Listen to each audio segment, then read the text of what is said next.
Tudo da Canção Nova em um só lugar. Canção Nova Play. O Senhor esteja convosco. Ele está no meio de nós. Proclamação do Evangelho de Jesus Cristo segundo Lucas. Glória a vós, Senhor. Naquele tempo, quando acabou de falar ao povo que o escutava, Jesus entrou em Cafarnaum. Havia lá um oficial romano que tinha um empregado a quem estimava muito e que estava doente à beira da morte. O oficial ouviu falar de Jesus e enviou alguns anciãos dos judeus para pedirem que Jesus viesse salvar seu empregado. Chegando onde Jesus estava, pediram-lhe com insistência: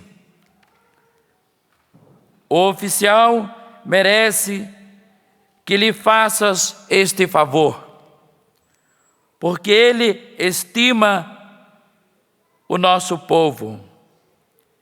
Ele até nos construiu uma sinagoga.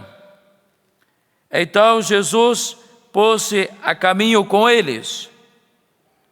Porém, quando já estava perto da casa, o oficial mandou alguns amigos dizerem a Jesus: Senhor, não te incomodes, pois não sou digno de que entres em minha casa. Nem mesmo me achei digno de ir pessoalmente ao teu encontro. Mas ordena com a tua palavra e o meu empregado ficará curado.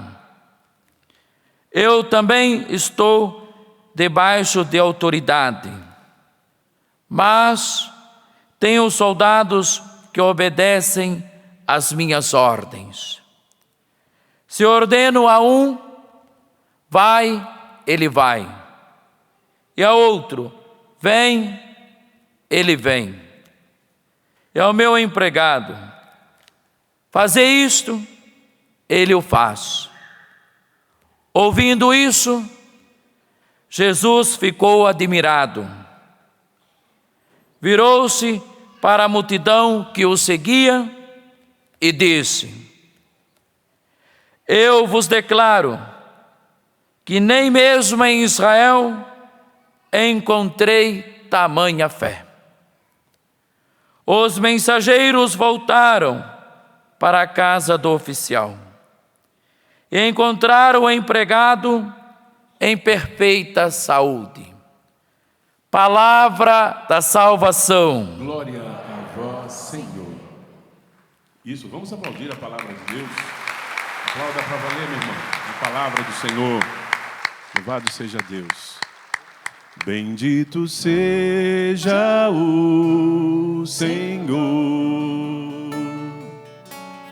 porque ouviu o clamor da minha súplica. Bendito seja o Senhor, porque ouviu o clamor da minha súplica. Meus amados irmãos e irmãs, diante da liturgia da palavra de hoje, o Senhor nos chama à intercessão, à oração e à intercessão. Hoje muitas famílias passam por dificuldade porque já não buscam mais a Deus. Sequer resumem a sua vida cristã à missa dominical. E quando vai? Não resume-se a sua vida de oração muitas vezes somente na missa dominical. É a missa por excelência onde nós devemos participar, sim. É a nossa obrigação enquanto cristão, porque é o dia do Senhor. é a missa de preceito. E a partir da vivência da Eucaristia, eu preciso levar para a minha vida uma vida de oração. A oração precisa estar encarnada em minha vida. Veja, quantos casais que se separam por falta de diálogo. Sequer olham um para o outro. E muitos menos param para rezar. Família que reza unida, permanece unida. E até mesmo a oração em família, ela já é porta para o diálogo. Quando você senta com o seu filho, com a sua filha, com o seu esposo, e se coloca em oração, ali juntos, vocês precisam interceder pelas realidades que vocês vivem. Mas, diante da atual situação que nós vivemos, muitos preferem murmurar, reclamar, acusar. Ah, por que eu estou vivendo isso? Porque é culpa de fulano. Quando nós não ouvimos a Deus, e para ouvir a Deus é preciso intimidade com Ele na oração, nós somos capazes de ir além daquilo que nós somos capazes de realizar ou fazer de ruim. Ficou até estranho, é capaz, sim, mas é isso mesmo que eu quero que você entenda. Sem oração, sem intimidade com Deus, a pessoa se aliena e vai viver aquilo que o mundo lhe apresenta. E mais do que nunca hoje, pais, vocês são chamados à oração e à intercessão pelos seus filhos. Porque, infelizmente, por meio de redes sociais, por meio de seriados, por meio de filmes, até mesmo por meio de algumas matérias dentro das próprias escolas, estão levando os nossos jovens a viver absurdos que vão contra a própria natureza biológica do ser humano. E hoje a palavra de Deus nos ensina que o Senhor não é alheio às nossas dificuldades. Que Ele não está longe, Ele está próximo, mas nós não o buscamos, nós não vamos ao seu encontro.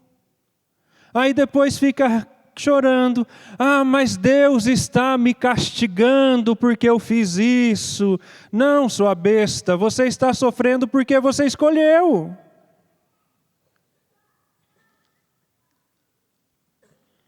Infelizmente é a verdade. Muitas escolhas que nós fazemos nos levam ao sofrimento. Além dos sofrimentos que a vida já nos proporciona. O câncer, uma doença. Mas se não há intimidade com Deus, eu vou olhar a situação de enfermidade como um castigo. Porque eu não estou vivendo a minha fé, ou não estou buscando auxílio em Deus. E veja, a primeira leitura nos ensina. São Paulo, ele nos mostra que antes de tudo, recomendo que se façam preces e orações, súplicas e ações de graças por todos os homens. E você tem rezado pelas suas necessidades pessoais? Aquela situação que você vive lá na sua casa, com seu esposo, com a sua esposa, com seu filho, você tem rezado por eles? Nós somos chamados a interceder uns pelos outros, é o papel do cristão. Dentro da realidade de renovação carismática, nós pedimos muito a graça do batismo do Espírito Santo. Aí o Espírito Santo vem, em nosso auxílio, em nosso socorro e nos impulsiona a ir ao encontro do outro. Mas infelizmente não, isso acho que é humano, porque eu quero o dom disso, eu quero o dom daquilo. Não é você quem escolhe o dom que você quer, que você vai ter, é o próprio Espírito Santo que distribui segundo a necessidade da sua comunidade, daquele local. Nós somos chamados a viver este novo Pentecostes, sim, a pedir a graça do Espírito Santo, mas o que é este novo Pentecostes que nós tanto falamos? O novo Pentecostes é viver a realidade de Pentecostes. Não há um Pentecostes diferente, um batismo no Espírito Santo diferente daqueles que os apóstolos receberam. Quando nós olhamos para o Atos dos Apóstolos, para a vida de São Paulo, nós vamos ver que quando eles fizeram uma experiência com Cristo, São Paulo ali se converteu e recebeu a graça do batismo no Espírito Santo, quando os apóstolos reunidos com Nossa Senhora, sim, Maria estava no dia de Pentecostes, eles começaram a rezar de forma diferente, começaram a profetizar, começaram a ensinar. Na primeira pregação de Pedro, mais de 5.000 pessoas se converteram. Mas não foi só isso. Às vezes nós paramos em relação ao batismo do Espírito Santo, em relação aos dons, mas não. O que aconteceu com aquela comunidade? Eles foram transformados. Eles começaram a perceber a necessidade um dos outros. Começaram a trazer aos pés dos apóstolos aquilo que eles tinham para ser distribuído em comum. E o Ato dos Apóstolos vai nos dizer, ninguém passava necessidades e um rezavam pelo outro. Quando surge a dificuldade em relação às viúvas, os apóstolos ocupados com seu ministério, com seu cuidado, para que elas não ficassem desassistidas, o que eles fizeram? Convocaram os diáconos para assistir às viúvas. E um deles levou o seu trabalho tão a sério, que além de assistir, aqueles que os apóstolos colocaram aos seus cuidados, eram fervorosos na oração, na pregação, anunciavam e denunciavam o erro daqueles que desprezavam os excluídos,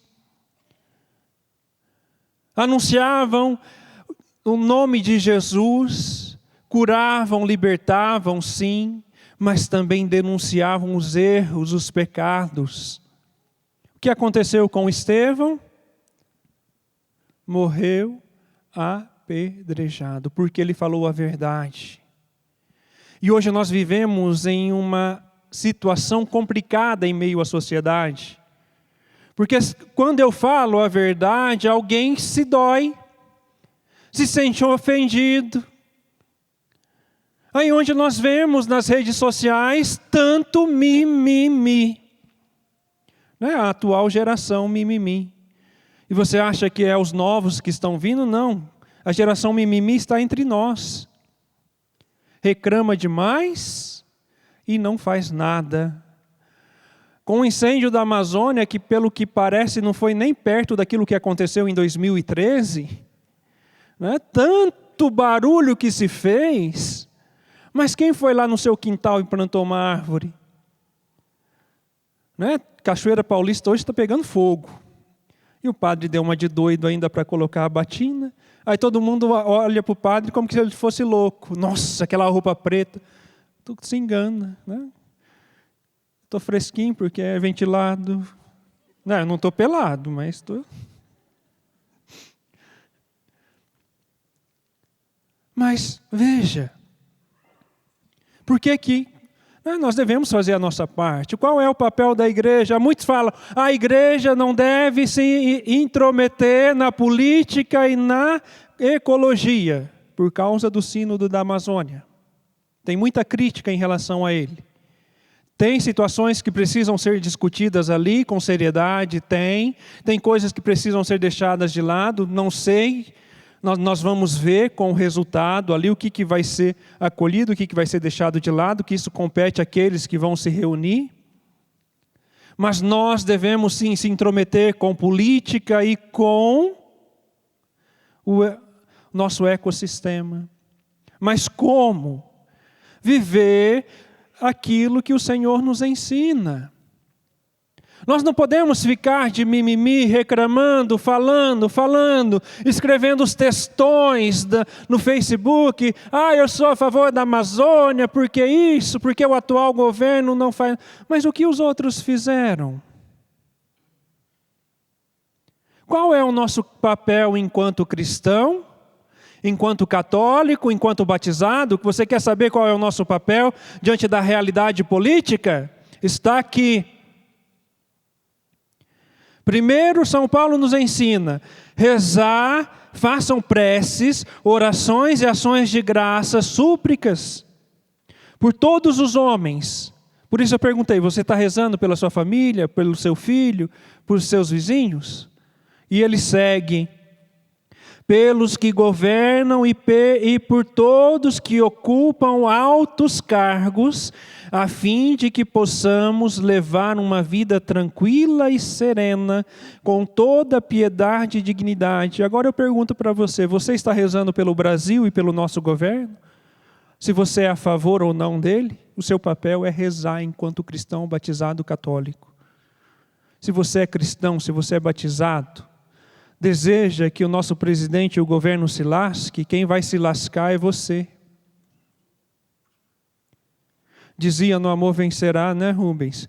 A mesma coisa de nós estarmos ali no avião, todo mundo aqui, vocês estão ali e o piloto está ali na frente, né? Mas tem um bendito lá atrás que descobriu que o piloto é o pior inimigo dele. Mas tomara que ele faça algo de errado para eles verem que ele não presta. O que vai acontecer, padre?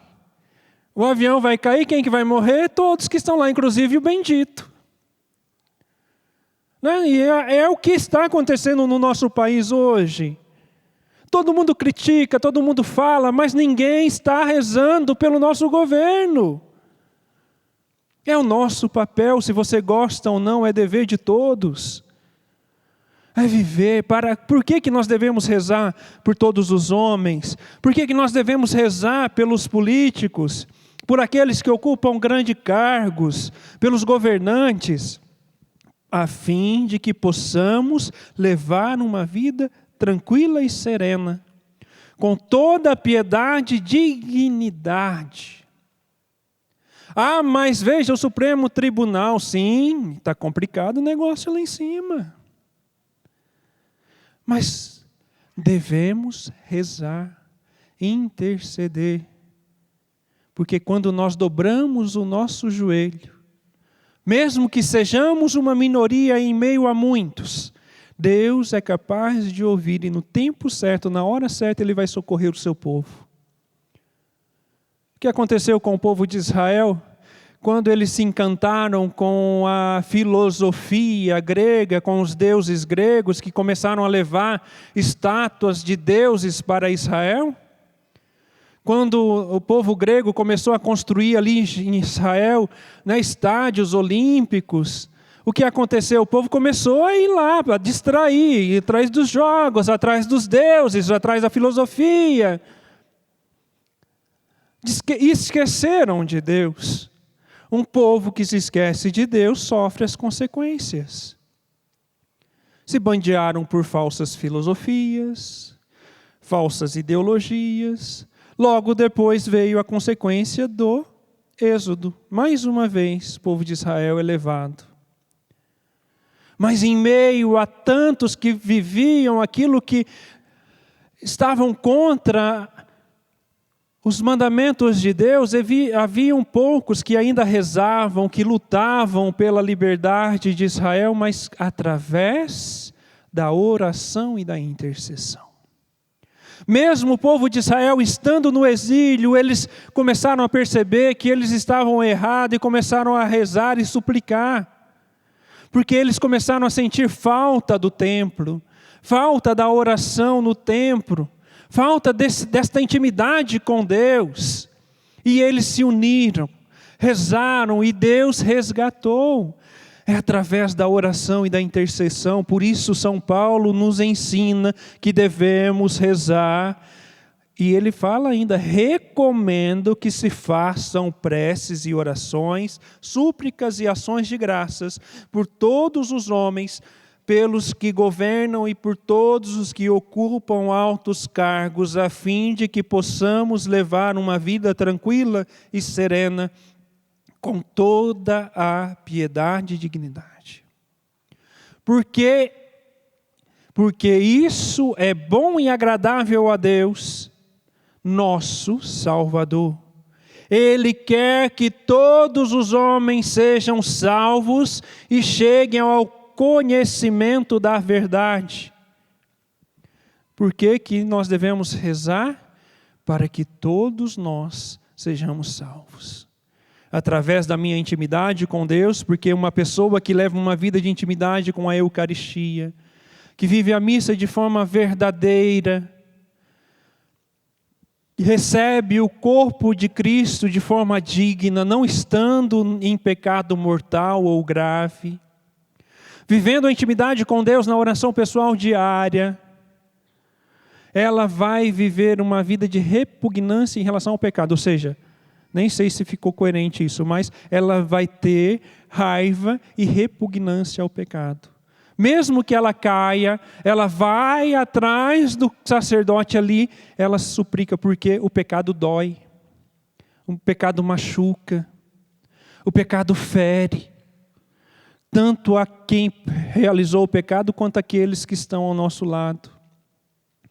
Para que nós possamos combater o bom combate, para que nós possamos vencer as dificuldades da nossa casa, da nossa família, do nosso governo em relação a tantas situações.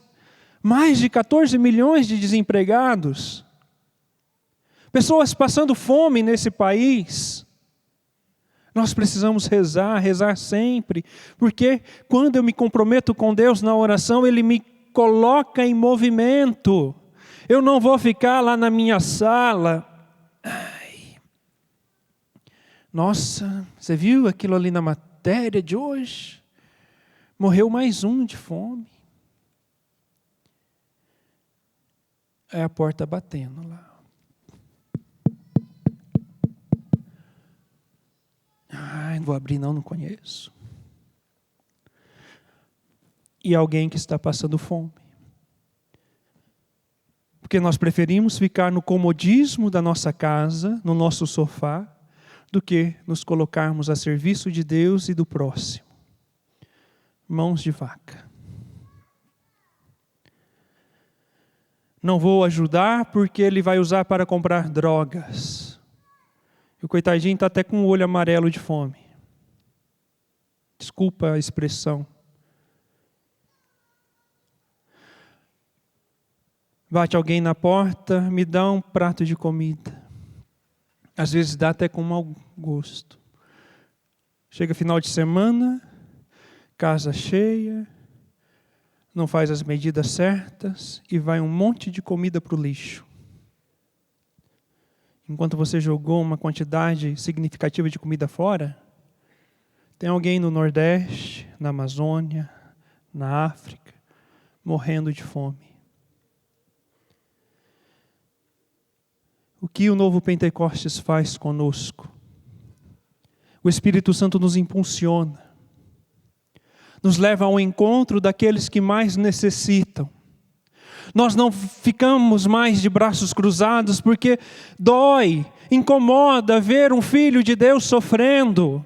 Agora, se você está acomodado, isso é algo muito sério. Se você não está sofrendo por causa daqueles que estão morrendo de fome no Brasil e no exterior, morrendo por causa das guerras, morrendo por causa das leis que contradizem a vida humana, o aborto. Você que apoia, a menina tão novinha engravidou, vai lá, toma aquele chazinho. Eu me comprometo com a vida, eu me comprometo com aqueles que necessitam, eu me abro à realidade à minha volta. Muita gente sonha em ser missionário na África, mas sequer vive a fé dentro de casa. Antes de ser missionário lá fora, você precisa ser missionário dentro da sua casa, porque o seu filho está se perdendo, a sua filha está se perdendo, e você de braços cruzados. Filhos que não recebem o abraço de um pai, o abraço da mãe. Depois vão querer curar suas carências, ainda mais na realidade que nós vivemos, onde se vive um absurdo em relação à sexualidade humana e à afetividade humana. Porque para a sociedade lá fora tudo pode. Aí o filho que não recebe um abraço do pai, o pai que não diz para o filho que o ama, que o acolhe, o pai que não conversa com seus filhos, quem vai conversar? Lá fora. Aí onde se vê uma sociedade doente, uma sociedade líquida, onde tudo é passageiro, já não há mais compromissos definitivos. Se casam, daqui a um mês já estão separando, porque não era aquilo que queria.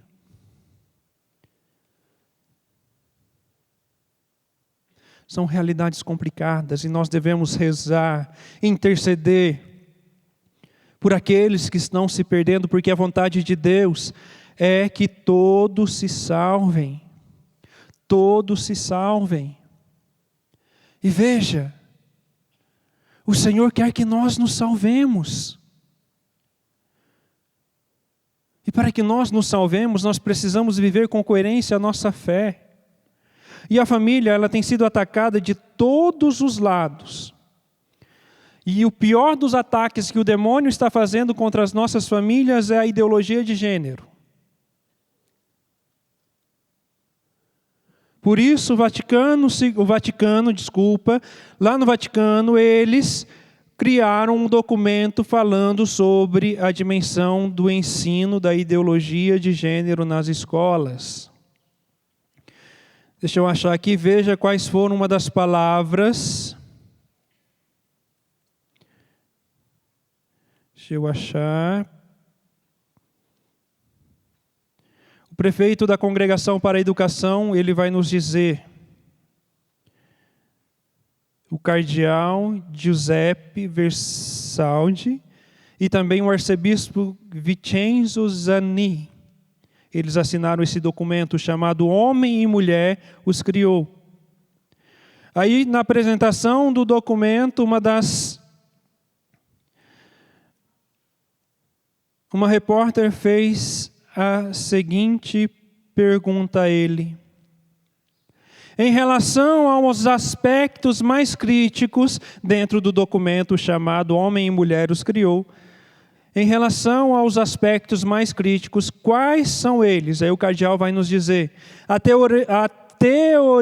teorias de gênero, particularmente as mais radicais, se distanciam do dado natural, chegando a uma opção total pela decisão do sujeito.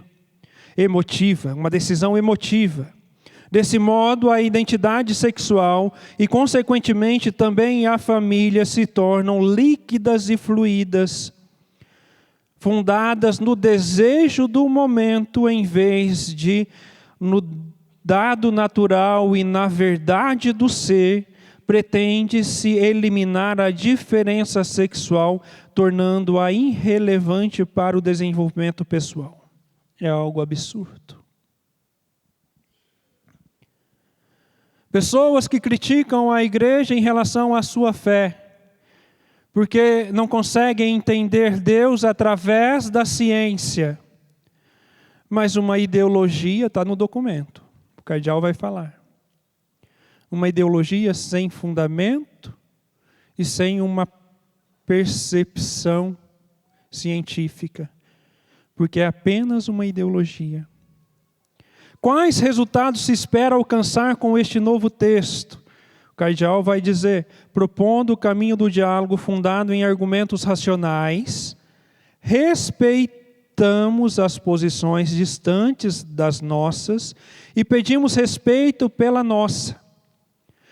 Não somos nós que escolhemos os alunos das escolas e das universidades católicas, são as famílias e os estudantes que escolheram estas escolas.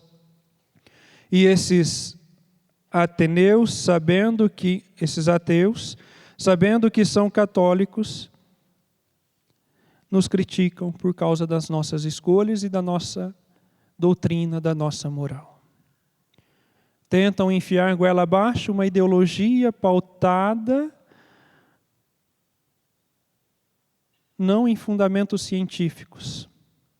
Porque até mesmo o Conselho de Pediatras norte-americano se posicionou contra.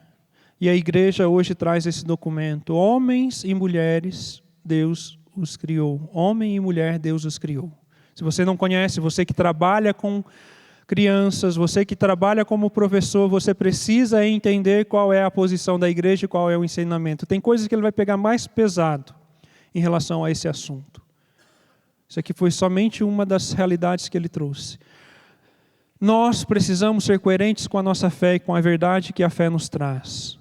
Oremos, intercedendo um pelos outros e deixemos de lado as nossas misérias e através da nossa oração e da nossa intercessão, juntos nós chegaremos ao paraíso, louvando e bendizendo ao Senhor.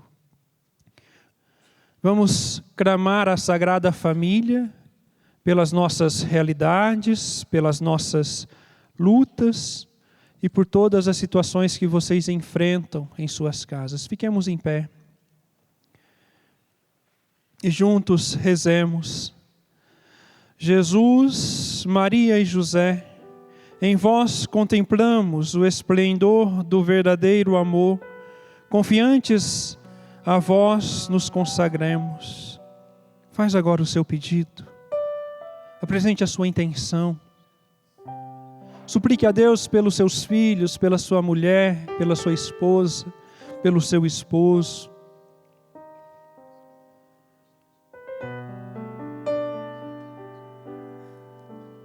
Peçamos ao Senhor que conceda ao nosso país a graça do batismo do Espírito Santo, para que Ele nos mova ao encontro dos que necessitam.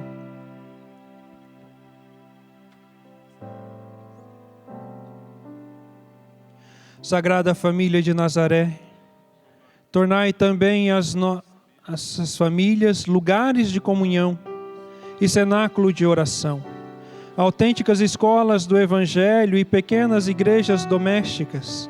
Sagrada Família de Nazaré, que nunca mais haja nas famílias episódios de violência, de fechamento e divisão, e quem tiver sido ferido ou escandalizado seja rapidamente consolado e curado. Sagrada Família de Nazaré, fazei que todos nos tornemos conscientes do caráter sagrado e inviolável da família, da sua beleza no projeto de Deus. Jesus, Maria e José, ouvi-nos e acolhei a nossa súplica. Amém. Tudo da Canção Nova em um só lugar. Canção Nova Play.